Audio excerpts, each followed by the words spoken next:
Good morning. My name is Professor Chris Alden. Buenos días, soy el profesor Chris Alden y soy el director de la Unidad Global Sur del Departamento de Relaciones Internacionales y quisiéramos darle la bienvenida a la tercera conferencia anual de la CAF. Tenemos aquí a muchos ponentes de mucho prestigio y me gustaría empezar con uno de los más prestigiosos, mi jefe. Bueno, yo no soy su jefe en realidad. Y mi otro jefe, digamos, en este contexto, es este señor.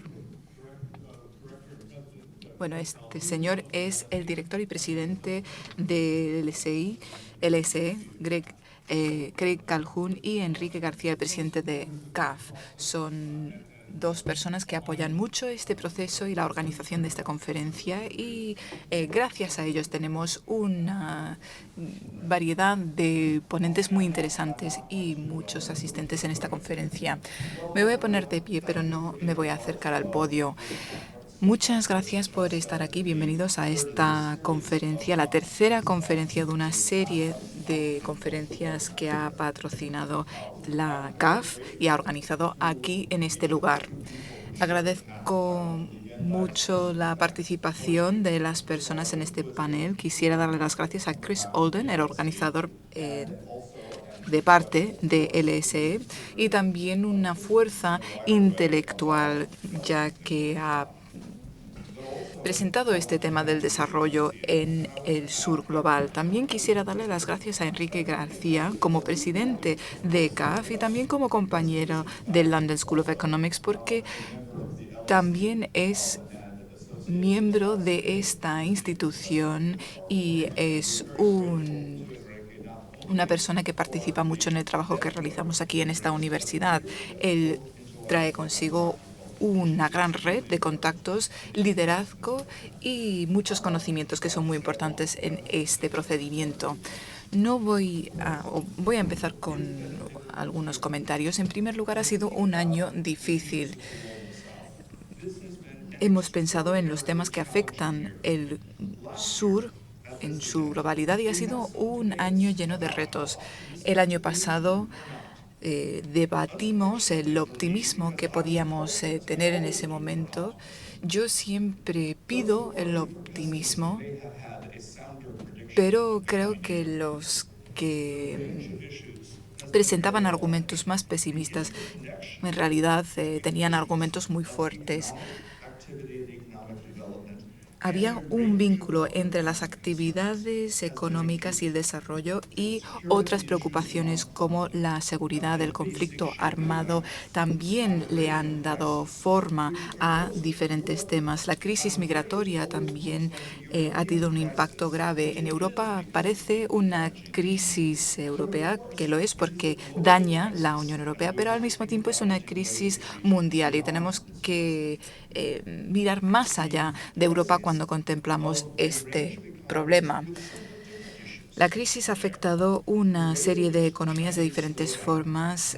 La economía china se ha ralentizado y esto ha afectado las economías en Latinoamérica y en otras partes del mundo de una forma fundamental.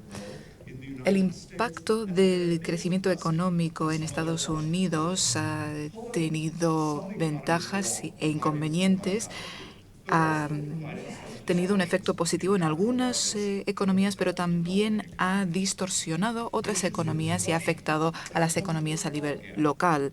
Los temas de la corrupción han cobrado mayor importancia en algunas actividades económicas en distintos países y esto es un tema práctico y político al mismo tiempo al que tenemos que hacer frente. Para resumir, si digo que quiero encontrar optimismo en esta conferencia, es algo que pido a pesar de las dificultades, porque creo que el optimismo es fundamental. Sin optimismo es muy difícil desarrollar un futuro mejor. Y desde luego nos interesa acciones y medidas prácticas para desarrollar un futuro mejor. Necesitamos ideas que pueden tener un efecto, un impacto, y tenemos que tener la posibilidad de creer que tenemos suficiente control sobre cómo funcionan los proyectos para poder prever los efectos. Hemos elegido bien el título de esta conferencia, la gobernanza mundial en la era de la incertidumbre. La incertidumbre es inmensa y esto lo vemos reflejado en los mercados que están fuera de control.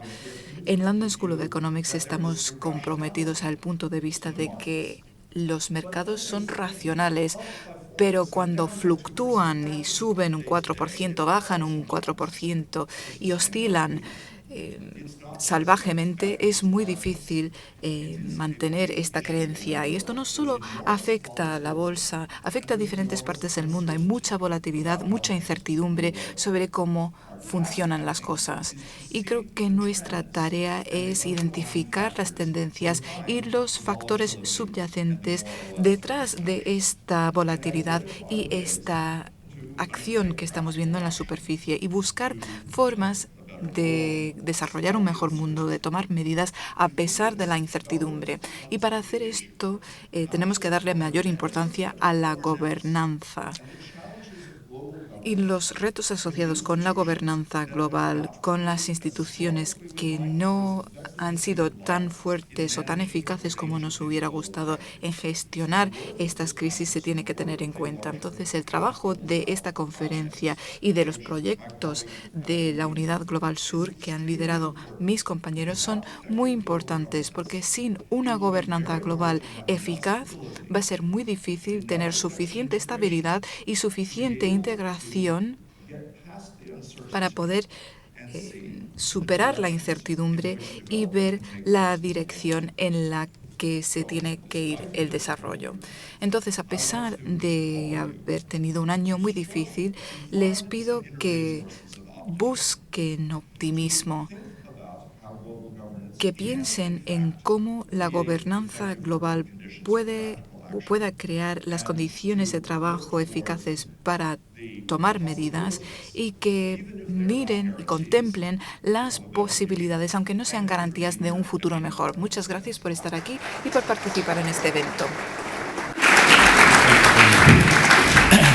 Thank you very much, and Muchas gracias. Ahora me gustaría pasarle la palabra a Enrique García. Usted es más alto, entonces por ese motivo me voy a acercar al podio. Muchas gracias. Muchas gracias por esas palabras. Buenos días a todos. Es un placer y un honor para mí estar aquí en esta sala para la tercera edición de esta conferencia.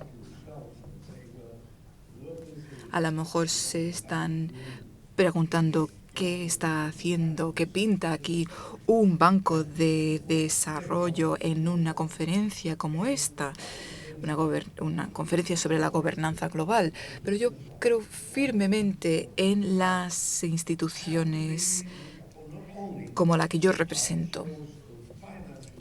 Nosotros somos una fuente de financiamiento para estos proyectos, pero también representamos la parte intelectual. Entendemos o queremos entender lo que está pasando en las regiones como Latinoamérica y en todo el mundo. También representamos una plataforma que ofrece buenos consejos y formas de mejorar la calidad de vida de los ciudadanos. Como Craig ha dicho, creo que el mundo ha cambiado. Si remontamos unos 2 años a la primera conferencia, el ambiente era más optimista.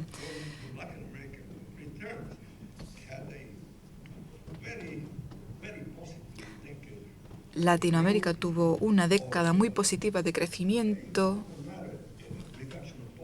Se redujo la pobreza, la clase media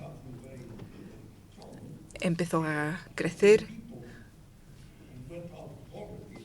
y las personas que salieron de la pobreza entraron en la clase media y las expectativas aumentaron.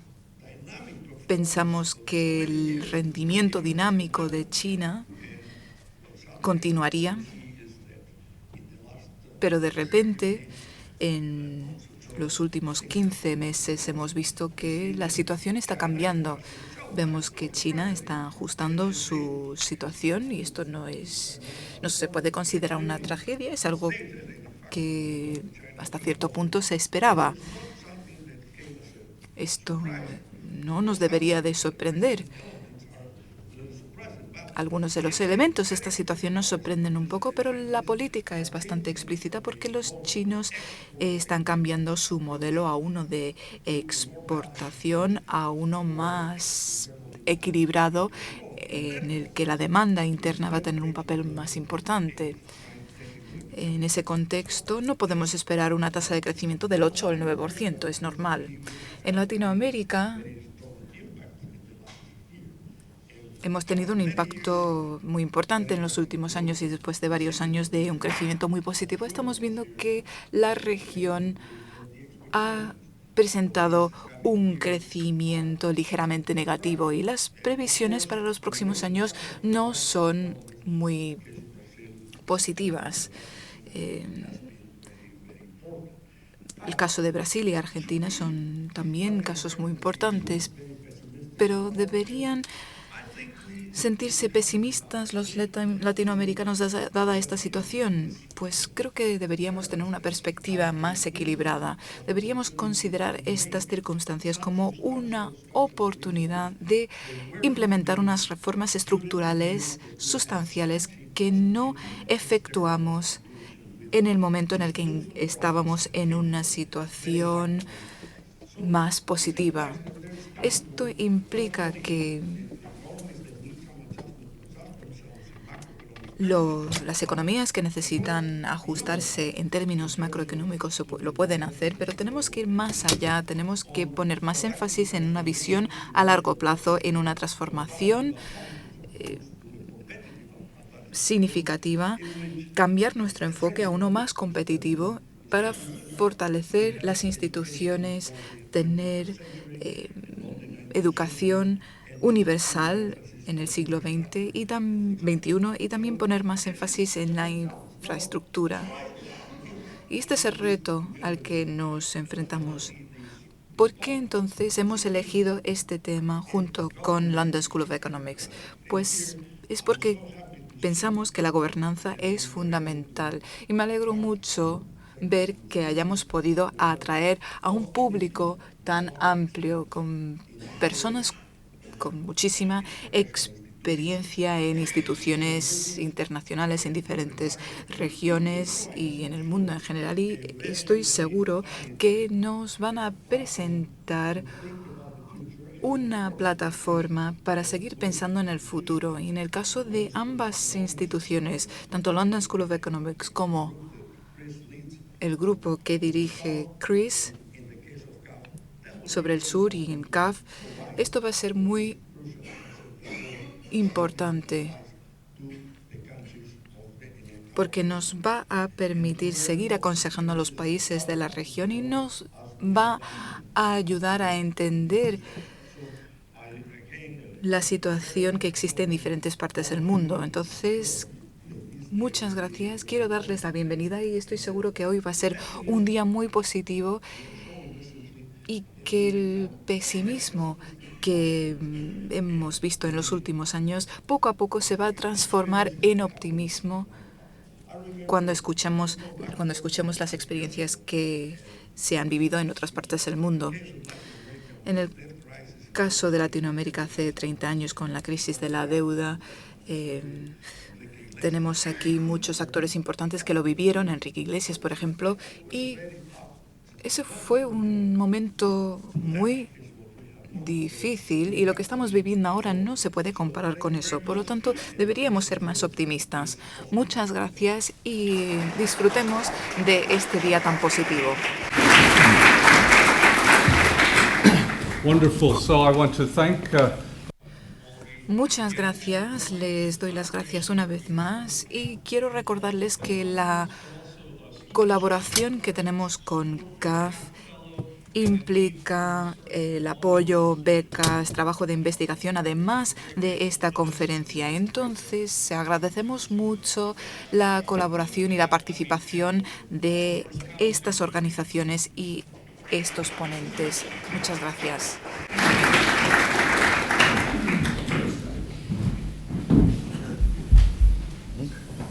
No, no, no, no, yo voy a hacer. No, I'm a modest shoulder. Enrique el Bueno.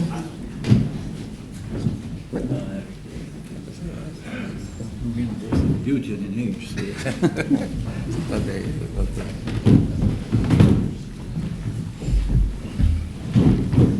Pásame, Cito, por favor. Thank you.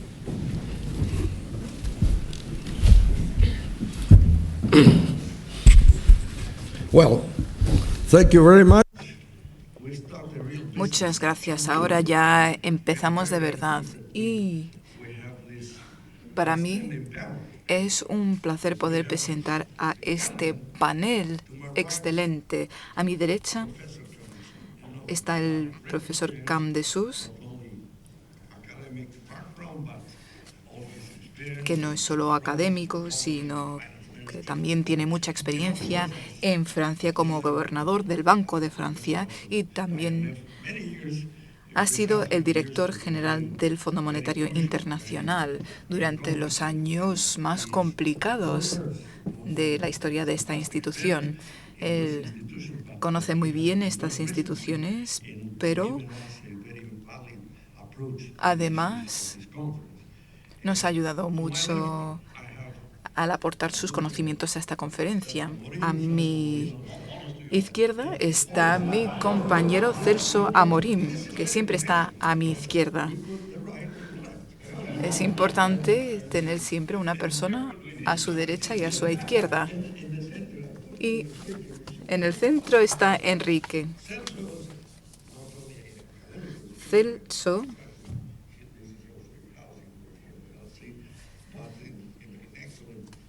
es académico, es diplomático, uno de los más importantes de Latinoamérica.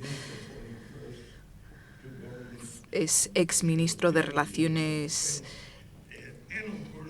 Extranjeras y ministro de Defensa de Brasil. Conoce los temas más importantes que afectan a Latinoamérica y si pensamos en Brasil y su importancia dentro del contexto latinoamericano, creo que nos va a poder presentar muchas ideas muy interesantes. Y después tenemos a Enrique. A veces hace referencia a Enrique el Bueno y a Enrique el Malo. Ustedes tendrán que decidir si es bueno o es malo. Enrique tiene una experiencia excepcional en su país.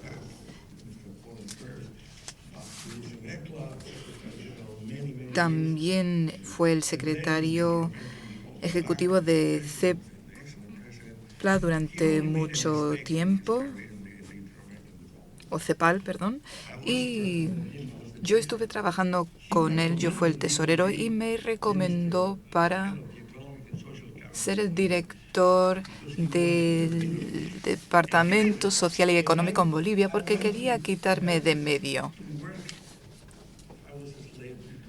Y él estaba en el Fondo Monetario Internacional en ese momento y tuve que trabajar mucho, pero al final fue muy útil.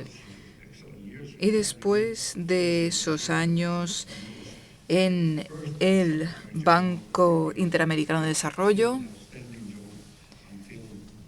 hizo un trabajo excelente hasta que se fue hace unos años. Entonces,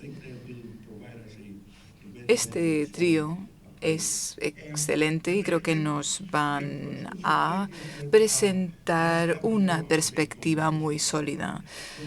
Vamos a introducir un formato un poco más informal ahora. Y creo que en primer lugar deberíamos darle la oportunidad a cada uno que refleje sobre la situación durante 5 o 7 minutos y después podemos intercambiar ideas sobre los temas principales.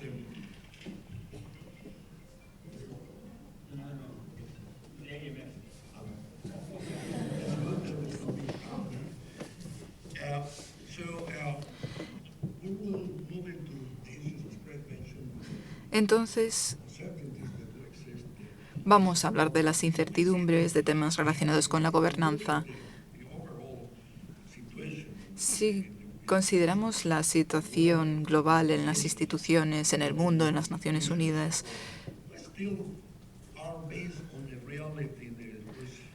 se siguen basando en una realidad que era válida después de la Segunda Guerra Mundial y el poder de los estados era muy diferente a la que es ahora. Después de la emergencia de nuevos poderes, nuevos países como China, por ejemplo, la situación ha cambiado, pero los principios de estas instituciones siguen siendo las mismas. Por lo tanto, quizás sea el momento de revisar esos principios y de introducir nuevas iniciativas. Voy a pedirle a Michel que haga su intervención. Muchas gracias, señor presidente.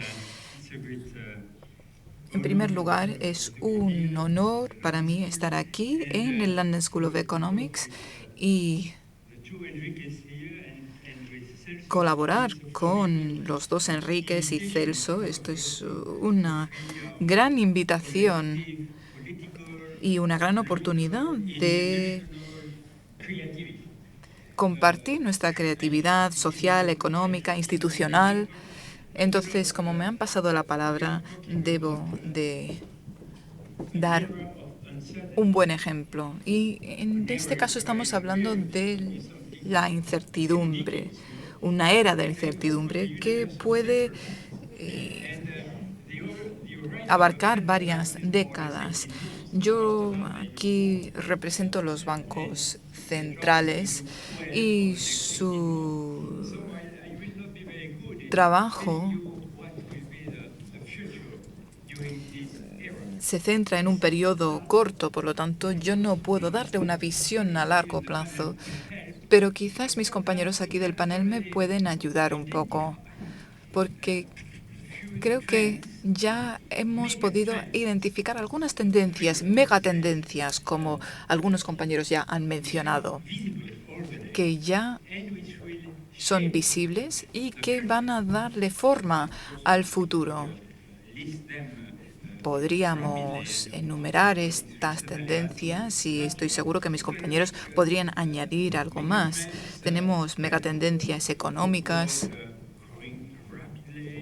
con un crecimiento rápido del mundo, el crecimiento del Estado, un cambio o un traslado hacia el este de las fuerzas políticas y económicas, la globalización de las finanzas,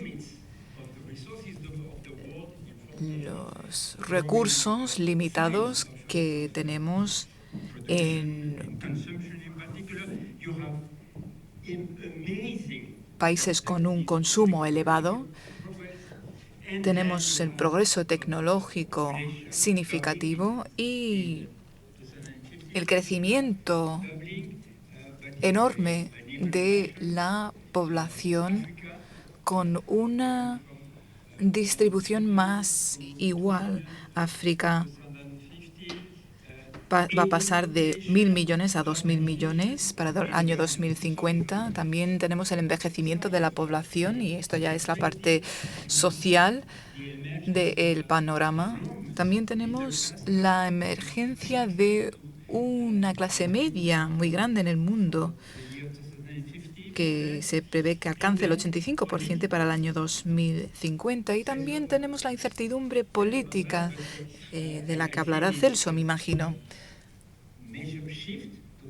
Pero ya he mencionado este cambio o traslado hacia el este y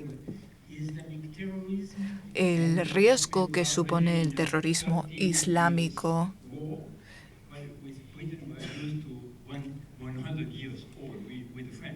Y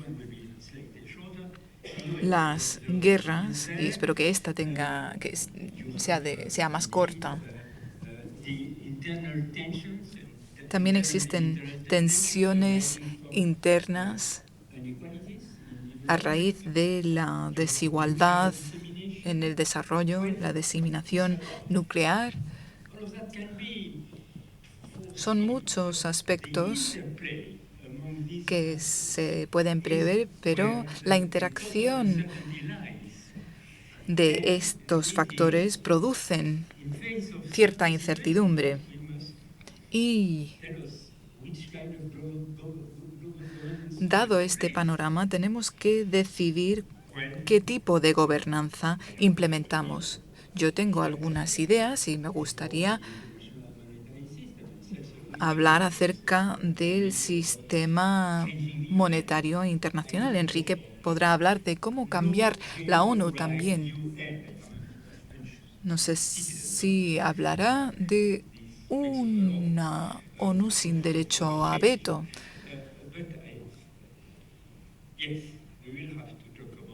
Eso es un tema que afecta a la gobernanza global que tendremos que tratar. Pero antes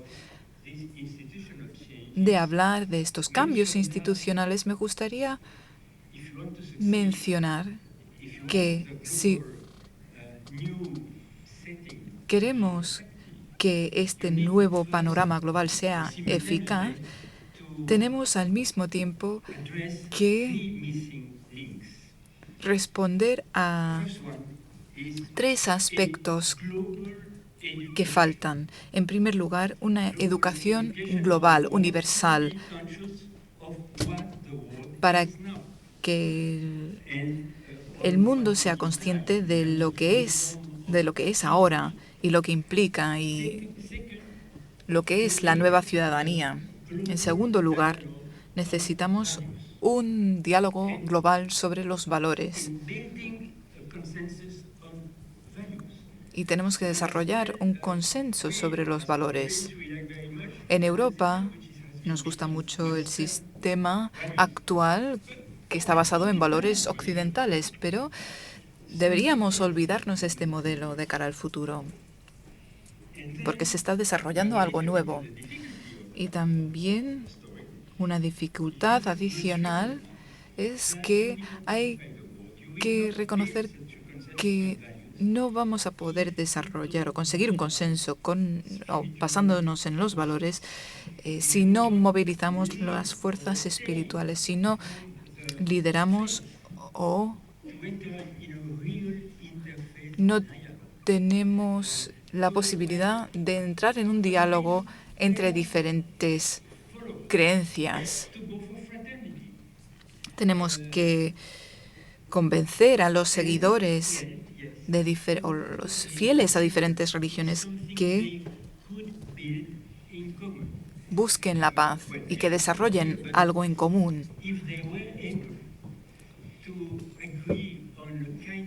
Si pudiesen llegar a un acuerdo sobre una nueva ética mundial basada en la fraternidad y un conjunto de reglas que todos seguirían, esto podría ser un elemento muy positivo que nos ayudaría a desarrollar una buena gobernanza global. Muchas gracias, Michael. Muy interesante. Emphasize especially the last point.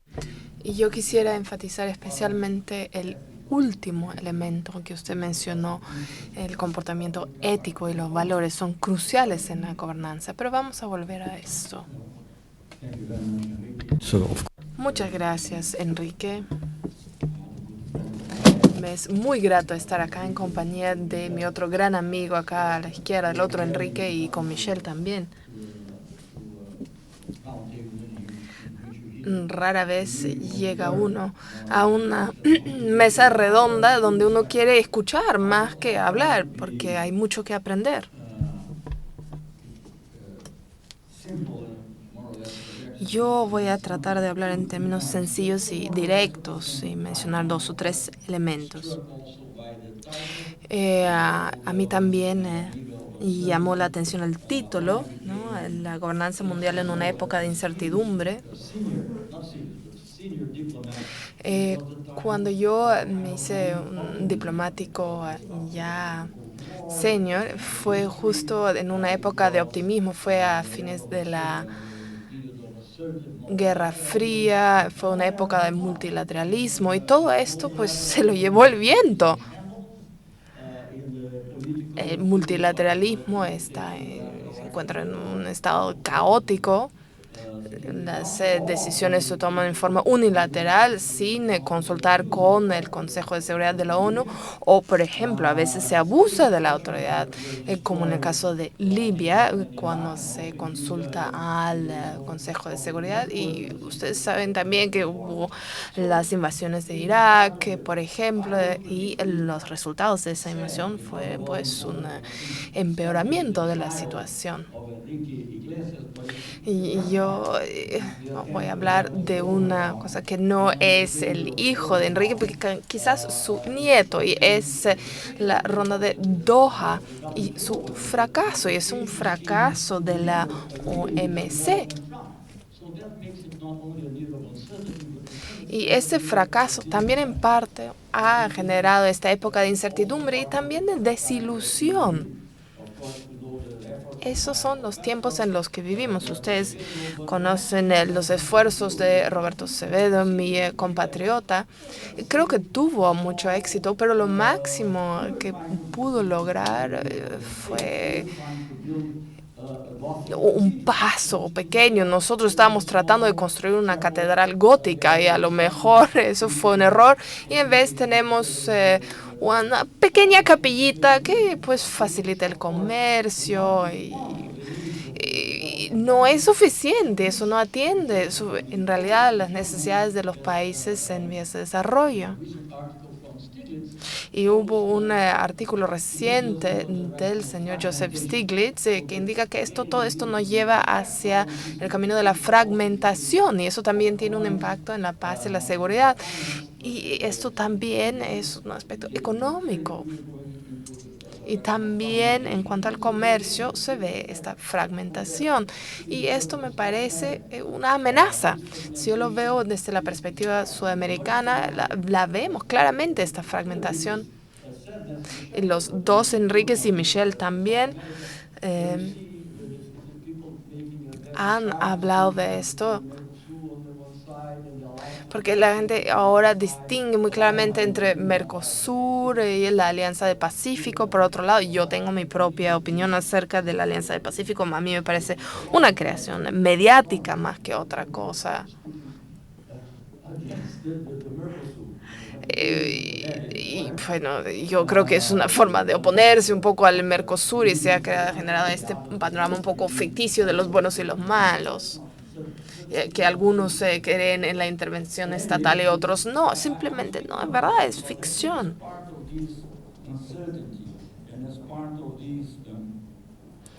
Y todo esto forma parte de la incertidumbre mencionada y la actitud general. Y yo realmente le temo al clima psicológico que se está generando. Tenemos una crisis con causas muy concretas, tangibles. Una de las causas es el precio de los productos básicos y esto no es algo nuevo. Pero la gente ahora está hablando de que Brasil ha crecido demasiado, se ha vuelto demasiado grande, hay que reducir y no es cierto. Esto no es un discurso que se oye mucho fuera de Brasil, pero sí lo oigo dentro de Brasil. Y yo traje un libro que discutía este tema que yo acabo de entregar al director de la Unidad del Sur Global de esta casa. Y también vemos las negociaciones nucleares en Teherán, por ejemplo, y Brasil ha estado implicado ahí y ha estado involucrado Brasil y otros países latinoamericanos en algunos avances mundiales. Y yo personalmente me impliqué también en las negociaciones de Doha.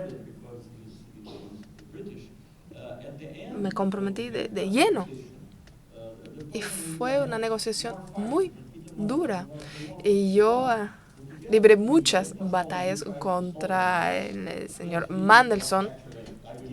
Y yo también vi a Pascal Lamy tratando de resolver las cosas, pero estas confrontaciones al final no rindieron fruto. Pero el Brasil ha estado actuando en la escena mundial y yo veo que en Brasil la gente dice que ha estado aislado, protegido de las grandes tendencias de los acuerdos de comercio bilaterales, pero yo no estoy de acuerdo con muchos de estos acuerdos. Por ejemplo, el TTIP, no estoy de acuerdo con este acuerdo transatlántico. ¿Por qué? Porque también incluye normativa de salud, normativa ambiental, etcétera. Yo no estoy de acuerdo con la imposición de este tipo de normativa. Y también vemos críticas muy fuertes en los Estados Unidos contra este tipo de acuerdos internacionales de comercio, acuerdos bilaterales. Y no solo del lado de los republicanos, sino particularmente de los demócratas. A mí me llamó la atención la situación en el 2008 de las negociaciones de la OMC. A mí me llamó la atención ahí la falta de visión estratégica. La gente se olvidó de que cuando se aprobó el primer acuerdo de aranceles y cuando Pascal Lamy lo lideró, eso fue una decisión política de realmente reforzar el multilateralismo en el mundo. Y esto también se aplica a la paz y la seguridad, porque no logramos imponer reformas. Ahorita cada país está defendiendo su propio interés nacional, no solo en cuanto al derecho al veto.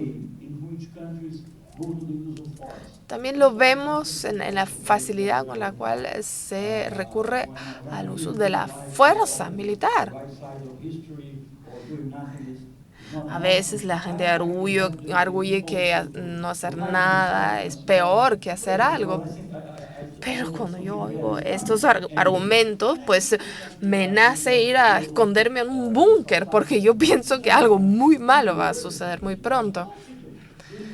Si hubiese un Consejo de Seguridad sin veto, probablemente generaría más diálogo, creo yo, entre, por simplificar los términos, una visión mundial occidentalizada y una visión opuesta, entre comillas, estoy simplificando acá, de los países del este, una visión más soberanista, que no, entre comillas, se preocupa tanto por la democracia y los derechos humanos como por su soberanía nacional. Yo creo que Brasil, por ejemplo, y otros países de Sudáfrica son una excepción ahí. Pero sí vemos ciertos avances positivos y quiero detenerme un poco en ellos también. Uno ha sido la implicación del G20 en vez de G7, porque el G7 ya no significa nada. Pero vemos que G8 se ha implicado en temas políticos por primera vez. Ahora discuten temas de terrorismo, por ejemplo. Esto no sustituye al Consejo de Seguridad de la ONU, pero sí podría ayudar a la gente a que se acostumbre a oír la voz del sur global y que se acostumbre a que ellos también tengan algo que decir, algo que contribuir. Y en cuanto a las organizaciones mundiales, y lo digo con la mayor humildad posible, yo veo, por ejemplo, que el Congreso de los Estados Unidos ha aprobado este pequeño cambio en la ponderación de votos en el FMI. Esto también me parece algo positivo. Hemos oído hablar de esta noción de positivismo y negativismo, de optimismo y pesimismo.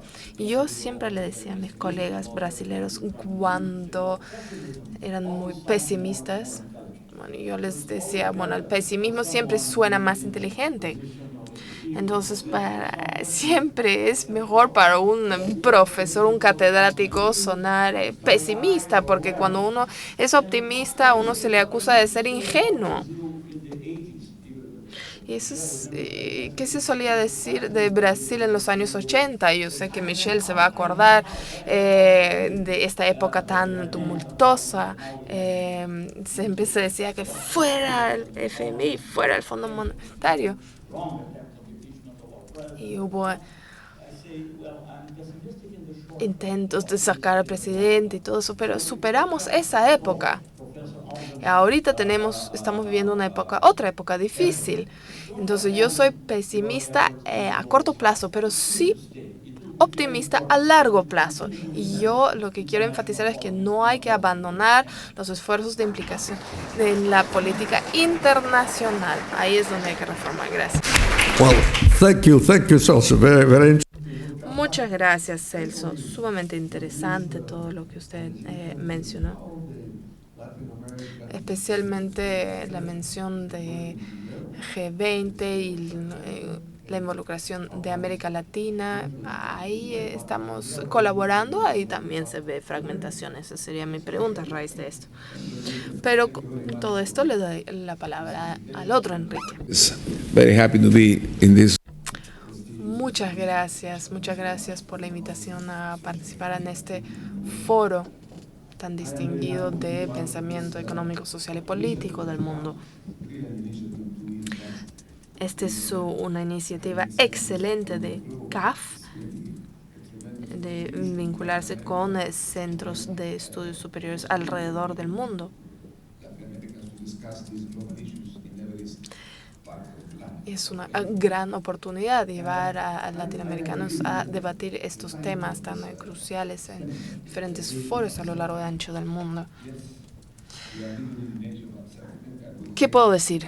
Sí, vivimos en una época de incertidumbre y va a demorar. En los últimos 100 años hemos visto más incertidumbre que certidumbre.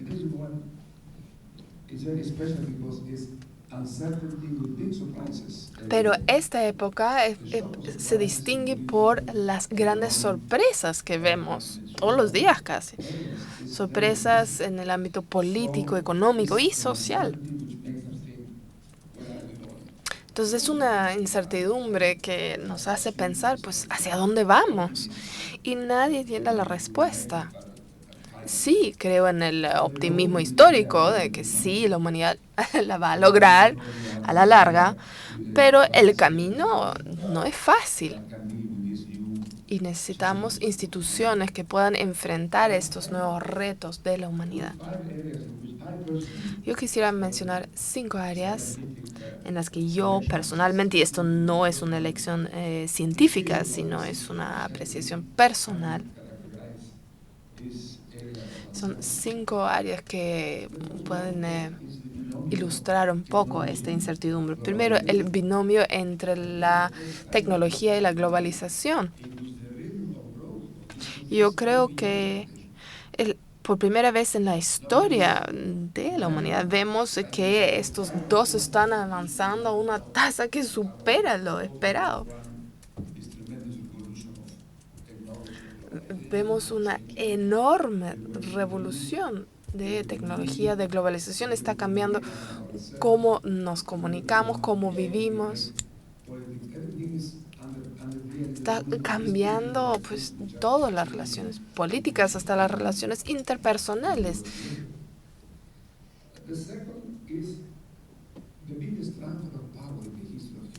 Y también asistimos a la transferencia de poder más grande de la historia de la humanidad. Vivimos una transferencia de poder del occidente al este y al sur. Es impresionante. Ahora no se puede hacer nada en el mundo sin tomar en cuenta los países emergentes en Asia y en el resto del mundo. Pero las instituciones todavía no están listas para enfrentar el resultado de esta transferencia de poder. Y este es el segundo punto de mis reflexiones. El tercer elemento que quiero resaltar es uno que Sergio también realzó.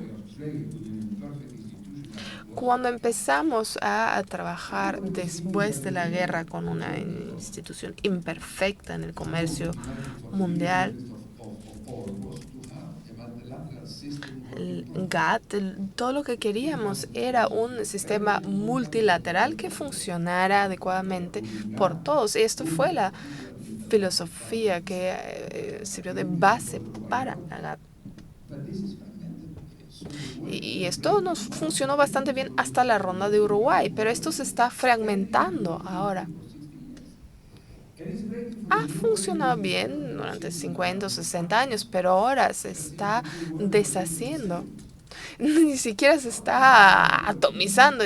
O sea, hay diferentes células de negociaciones bilaterales y esto acarrea grandes riesgos. Quizás desaparezca de todo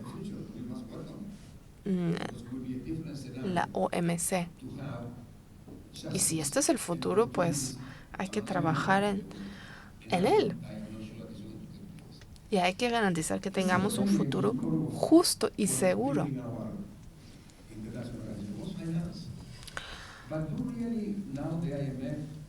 Otro elemento, obviamente, de todo esto es las finanzas. El Fondo Monetario Internacional ahora realmente realmente tiene las riendas de todas las finanzas mundiales. Los bancos centrales realmente tienen las riendas. Ellos controlan la banca en la sombra. La banca en la sombra ahora maneja 90 billones de dólares. Y la banca en la sombra no obedece a ningún gobierno en particular, simplemente obedece a intereses particulares. Entonces el mundo ha cambiado. Estas son las tendencias que generaron en parte la crisis del 2008 y también van a generar la próxima. Tenemos que controlar. Entonces vemos que los dos pilares fundamentales en los que construimos el mundo post-1945 están en grave riesgo. Hay muchos desafíos. Estas instituciones políticas que se construyeron en 1945, que concentraron el monopolio de poder en el Consejo de Seguridad en Nueva York, las instituciones financieras en Washington, la justicia en La Haya, el comercio en Ginebra. Todos estos sistemas están perdiendo fuerza. Y usted también mencionó la desilusión. La gente está desilusionada con estas estructuras y yo creo que justamente estas instituciones enfrentan graves riesgos porque no están a la par de los retos actuales.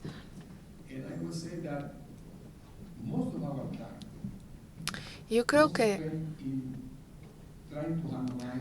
nosotros hemos pasado mucho tiempo tratando de armonizar los intereses de los países en vías de desarrollo y los países desarrollados. Pero ahora con la transferencia de poder estamos tratando de armonizar valores y es mucho más complejo. Entonces, si hay que construir una nueva orden mundial, como Michelle indicó, pues enfrentamos un gran riesgo. Yo me acuerdo cuando ayudé al doctor Previch en el Instituto de Planificación de Latinoamérica a fines de los años 60. El secretario general fue Mutanda en ese entonces, un señor muy capaz, con un enfoque muy calmado. Uno de los grandes personajes de la época. Él le explicó lo que estábamos haciendo en cuanto a planificación y el desarrollo de recursos. Y tras toda esta explicación, que demoró largo rato, Él dijo, mire, don Raúl, yo creo que los problemas económicos sí, los vamos a controlar tarde o temprano, los vamos a superar. Pero lo que nos vamos a enfrentar es el conflicto de razas, religiones y diferentes enfoques. Entonces, razas, religiones y el nacionalismo. Yo creo que de esto nos vamos a ocupar más en el futuro. Y yo creo que tuvo mucha razón, fue un gran visionario. Entonces, el futuro realmente reside en la geopolítica. La geopolítica siempre fue importante, pero ahora está cobrando cada vez más importancia. Porque vemos estos enfrentamientos religiosos de nacionalidades también.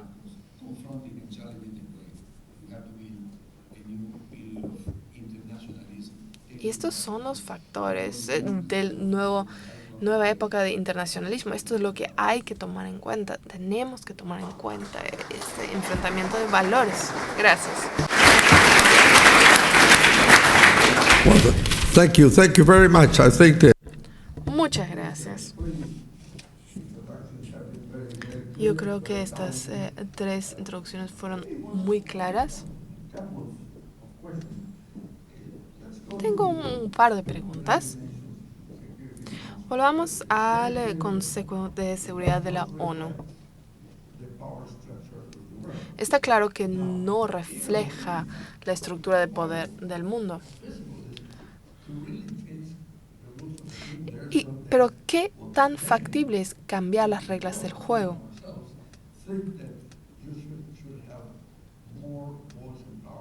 Ya que muchas personas en el mundo piensan que debe haber una reforma que los refleje más, que ellos tengan más voz y voto. Otra pregunta que surgió fue la fragmentación acá. La fragmentación institucional. Tenemos instituciones que tratan temas macroeconómicos como el FMI. Y luego está el comercio. Y luego las relaciones de trabajo con la OIT. Pero ¿dónde podemos coordinar todos estos esfuerzos? Y esto no solo es un tema internacional, pero a veces también un tema nacional. Ustedes saben que los ministros de finanzas están obsesionados con los indicadores macroeconómicos, que son muy valiosos, pero a veces se olvidan del impacto de medidas macroeconómicas en crecimiento o inclusión, igualdad en el medio ambiente. Y por otro lado, se tienen los ministros que tratan los de temas sociales o el medio ambiente, que piensan que esto es lo único que hay en el mundo y no ven otros temas. Algunos países logran coordinar todos estos aspectos en una forma razonable, pero lo que yo veo ahora, al menos en Latinoamérica, es mucha fragmentación a nivel nacional también, al igual que a nivel internacional. Quizás podrían comentar acerca de esto también. Y en cuanto a la fragmentación también, si volvemos a la región de Latinoamérica, vemos que también hay mucha fragmentación institucional en cuanto al proceso de integración, porque se tiene el Mercosur, la Alianza del Pacífico, la Comunidad Andina, el CAN, que pues está moribunda realmente. Tenemos CELAC, tenemos UNASUR, el Grupo ALBA, los bancos de esto, los bancos del otro. ¿Estaba funcionando todo esto? ¿Qué se puede hacer? Y hablando de participación en el G20, esta experiencia de participar en el G20 indicó que los países latinos están colaborando, se están presentando como un equipo o no. ¿Cuál es su experiencia? Y por favor, si podían contestar a todo esto en el orden que quieran. Michelle, si usted quisiera comenzar, adelante. two major issues.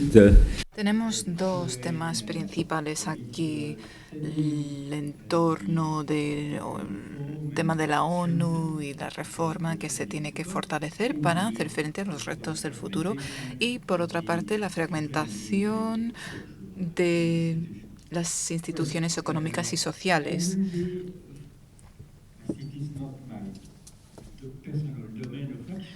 Visto que no es algo que me afecta a mí personalmente, no es mi especialidad, yo me siento bastante optimista con respecto a las reformas de la ONU. En primer lugar, porque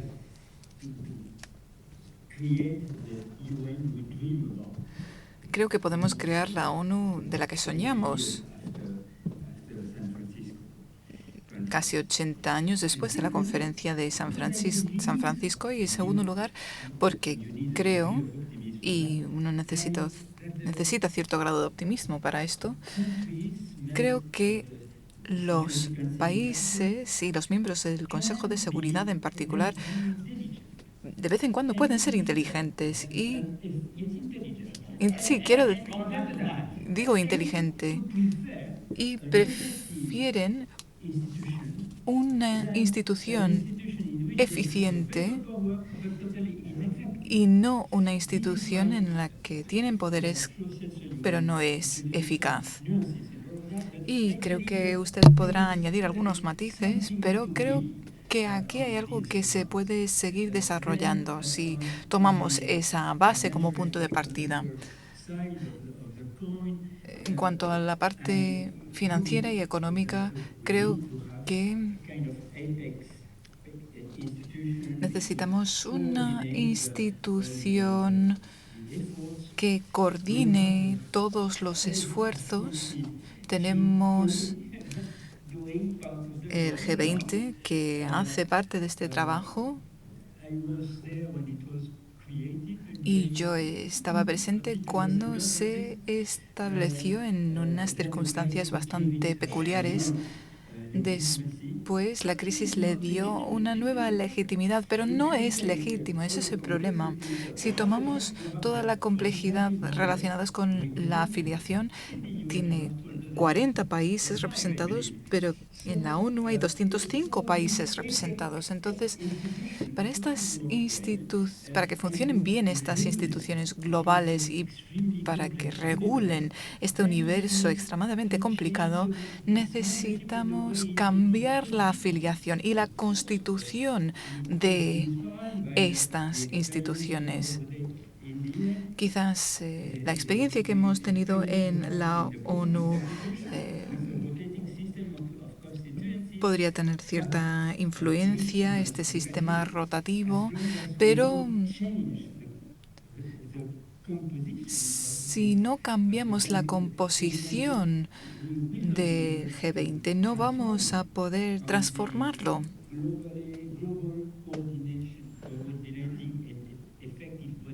Necesitamos una organización eficaz de coordinación global. Esas son algunas de las ideas que tengo. También tengo algunas ideas con respecto a los cambios que se podrían introducir en la Organización Marítima Internacional, pero bueno, eso ya es para otro día. Antes de añadir algunas ideas a lo que ha comentado Michel, me gustaría añadir un par de comentarios relacionados con lo que se comentó anteriormente. En primer lugar, me gustaría hablar de las fuerzas espirituales que mencionamos al principio de esta intervención. Y no estoy creando el concepto realmente, solo estoy adaptando un concepto. Yo he tratado el tema de salud y existe el problema de las enfermedades olvidadas. Son las enfermedades que afectan a la gente pobre y a la gente no le suele importar mucho hasta que empiezan a afectar las poblaciones con más riqueza. Hay enfermedades que afectan a poblaciones en Congo, por ejemplo, y a las que no le damos tanta importancia como a eventos deportivos, por ejemplo. También tenemos que tratar temas que amenazan la seguridad de los países. Estado Islámico ahora recibe mucha atención, pero incluso en el caso de Estado Islámico, una de las causas subyacentes del problema tiene que ver con el multilateralismo o el uso del poder unilateral que ha destrozado estructuras estatales, pero también tiene mucho que ver con los musulmanes en Europa y el ambiente. Esto tiene mucho que ver con el tema de Palestina. Esto es algo que se trata como tema secundario y esto contribuye a la desilusión de los ciudadanos. Tuvimos el acuerdo de Oslo, pero ahora se ha abandonado y no conozco ninguna iniciativa desde la conferencia de Indianápolis de Bush, que se abandonó porque fue un tema difícil y porque se tuvieron que tomar unas decisiones políticas a nivel interno muy importantes y muy difíciles. En cuanto al tema de Palestina, no se ha hecho nada y creo que eso es una de las crisis olvidadas, uno de los problemas olvidados que alimenta otras crisis, incluida el Estado Islámico. Entonces, eso es algo que quería mencionar. Creo que el liderazgo espiritual es muy importante. Y esto es algo que le dije al obispo de Jerusalén cuando estuve en Palestina hace poco. Creo que estas personas tienen que convivir, lo quieran o no. Y ninguna bomba nuclear va a solucionar sus problemas. Tienen que buscar una forma de convivir. Yo no sé cómo lo van a hacer, pero y no sé qué influencia tiene el Papa Francisco, pero creo que alguna influencia va a tener y yo tengo mucha esperanza en que pueda hacer parte del trabajo. También viene de Argentina y eso es algo que valoramos mucho. También hemos tratado los valores. Creo que cualquier Consejo de Seguridad tiene que tener en cuenta ciertos aspectos. Y no quiero entrar en detalles, pero creo que cualquier persona va a tener sus ideas. Pero está claro que el sur global tiene que tener una mejor representación con el mismo estatus dentro del Consejo de Seguridad. Si podemos acordar eso, al menos sería algo muy positivo y ayudaría mucho. ¿Cuál fue su expresión sobre los valores? El diálogo de los valores. Nos ayudaría mucho con el diálogo de los valores, porque yo lo he vivido. Yo fui presidente del Consejo de Seguridad justo después de la operación Desert Fox y yo tuve que tratar con los rusos, los americanos y creo que Brasil fue el único país representado en ese momento que podía hacerlo. A lo mejor otros países latinoamericanos hubieran podido hacerlo, pero lo conseguimos y pudimos presentar una reforma gracias a Hans Blix, que al final no pudo terminar su trabajo. Pero rápidamente me gustaría... Bueno, se me ha olvidado mencionar un punto adicional que fue la conferencia sobre el cambio climático. A pesar de todo, los representantes de diferentes países pudieron considerar un objetivo que fuera más allá de sus propios objetivos. Y esto es algo que tenemos que tener en cuenta. Tiene mucho que ver con la educación, con los valores y con el liderazgo hasta cierto punto. No deberíamos ser ingenuos tampoco. Esto conlleva mucha negociación, pero hay que tener en cuenta estos aspectos. En cuanto al Consejo de Seguridad y la reforma, ya he presentado mi punto de vista y no quiero decir más sobre el tema. Los países en vías de desarrollo tienen que estar representados y creo que G20 no puede sustituir esta institución porque no tiene legitimidad, no tiene autoridad legal, al igual que el G7. Pero G20 es un poco mejor que G7, las cosas como son. Entonces, vamos bien encaminados, pero quizás debería incluir a otros países para que esta organización esté más equilibrada. Es una entidad informal, al fin y al cabo, por lo tanto, no es global, pero puede inspirar a los demás. Como organización o entidad, podría inspirar a los demás y tiene cierta importancia.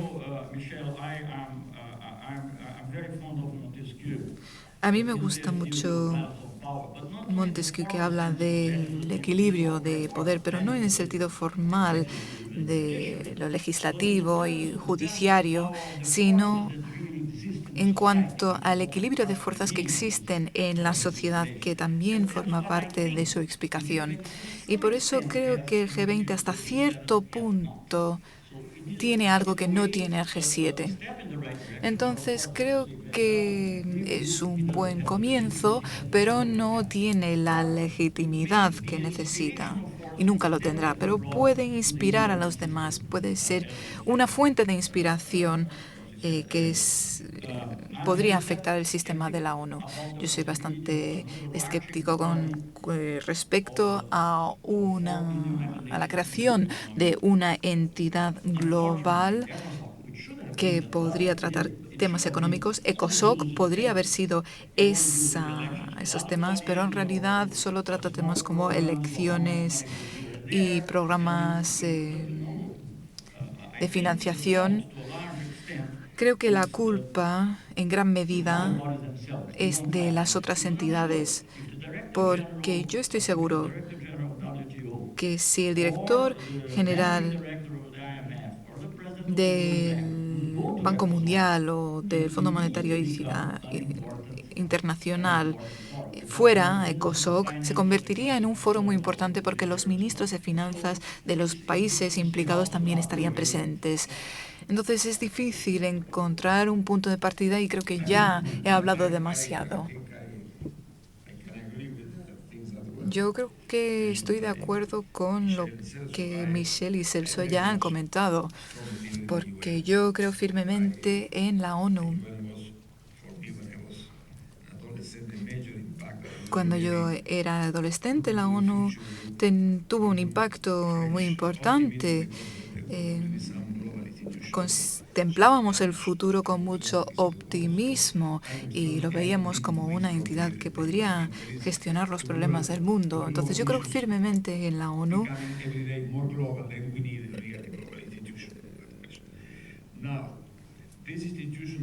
Y esta institución tomó la decisión de tratar los asuntos políticos en Nueva York y los asuntos económicos en Washington.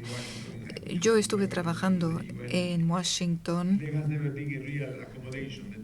y para la ONU, pero nunca he tenido la sensación de que esta forma de trabajar fuera viable.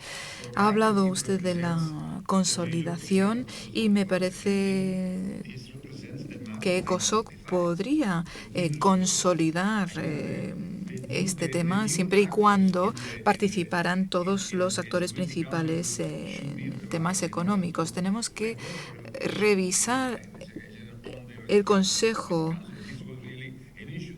General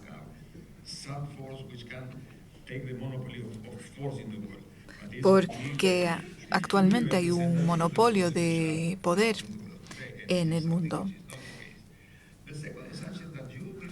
También hizo referencia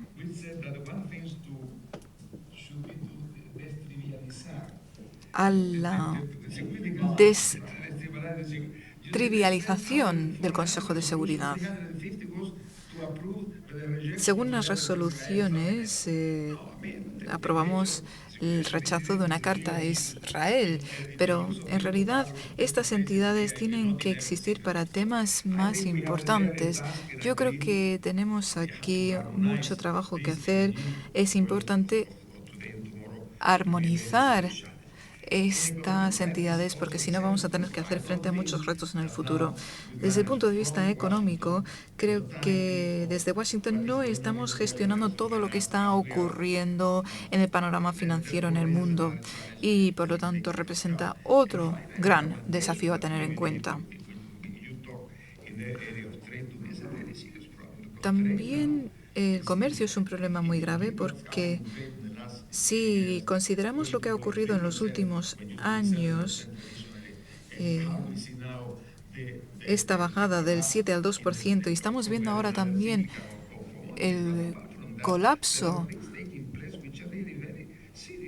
de la demanda de consumo. Esto es algo muy grave y tenemos que considerarlo desde una perspectiva global. Y finalmente, todos estamos hablando de la sociedad civil y la participación de la sociedad civil, pero ¿cómo compaginamos esto con la gestión de un país en concreto?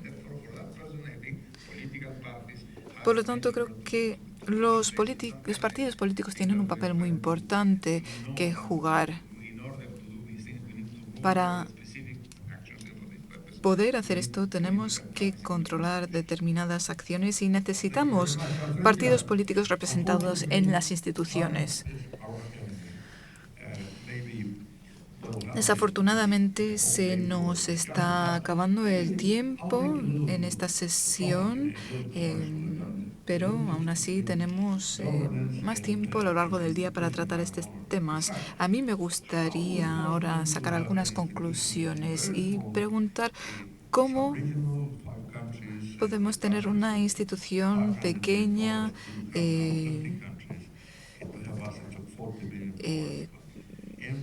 que ahora ha crecido a incluir a 20 o una veintena de países y en parte esto se debe a la gobernanza. En el siguiente panel vamos a hablar del impacto de las instituciones financieras, pero los que crearon las instituciones hace 45 años, en la carta incluyeron dos cosas fundamentales que tratamos ya con Michelle y Enrique. En CAF no hay un consejo residente en Washington o burócratas en Manila que interfieren con los ministros. El Consejo está compuesto por ministros que se reúnen 3 veces al día y tienen la capacidad de tomar importantes decisiones en el momento. Y el segundo aspecto es la paridad de votos. Porque en CAF puedes existir un país pequeño con un 3% y otros países con un 15 o un 50%, pero dentro del Consejo de Administración cada ejecutivo tiene un voto y cada voto tiene el mismo peso.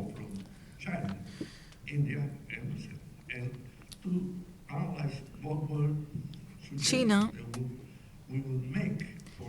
India y Brasil me pidieron información y creo que es importante tener en cuenta que el poder a veto también está presente.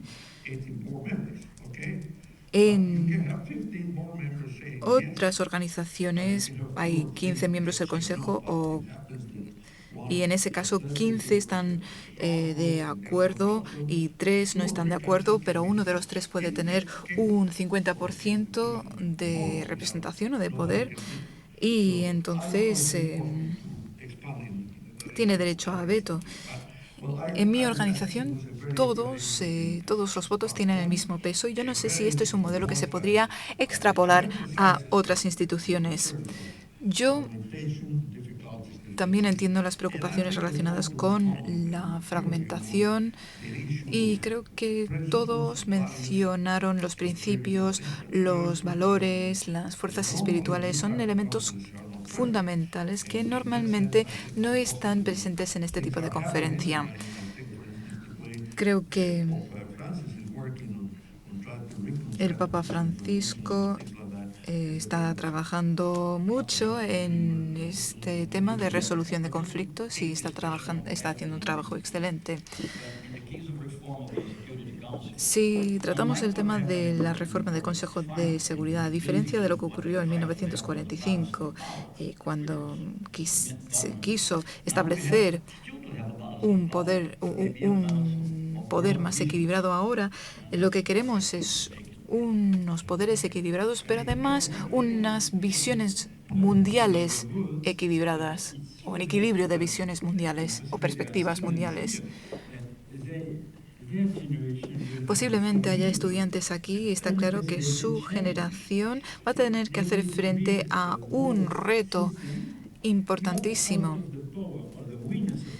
Existirá un sistema mundial que no se basará en los ganadores o que no dominarán los ganadores de las guerras, sino que estará formado en base a la voluntad global de la humanidad.